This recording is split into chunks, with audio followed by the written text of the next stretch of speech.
விழுப்புரம் மாவட்டம் திண்டிவனத்தில் 1.5 கோடி ரூபாய் மதிப்புள்ள 232 கிலோ கஞ்சா பார்சல்கள் பிடிபட்டுள்ளன. ஒரிசாவிலிருந்து தமிழகம் வழியாக இலங்கைக்கு கஞ்சா கடத்திய கும்பல் சிக்குமா?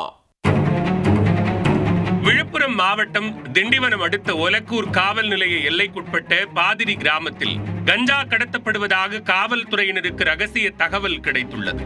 அதன் பேரில் திண்டிவனம் காவல் துணை கண்காணிப்பாளர் சுரேஷ் பாண்டியன் தலைமையிலான தனிப்படை போலீசார் தீவிர வாகன சோதனையில் ஈடுபட்டனர். அப்போது ஆந்திர பதிவெண் கொண்ட சரக்கு வாகனத்தை நிறுத்தி சோதனை செய்ய அதில் கஞ்சா பார்சல்கள் இருப்பதை கண்டுபிடித்தனர். மொத்தம் 1.5 கோடி ரூபாய் மதிப்புள்ள 232 கிலோ கஞ்சா பார்சல்கள் அதிலிருந்து போலீசார் பறிமுதல் செய்தனர்.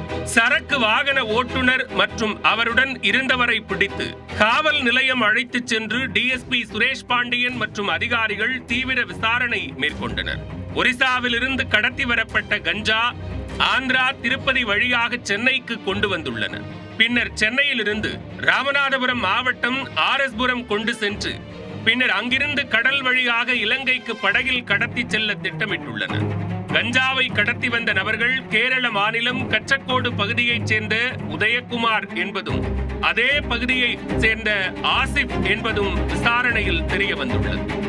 1.5 கோடி ரூபாய் மதிப்பில் ஒரே நேரத்தில் கஞ்சா பிடிபடுவது விழுப்புரத்தில் இதுவே முதல் முறை என்று போலீசார் தெரிவித்துள்ளனர்.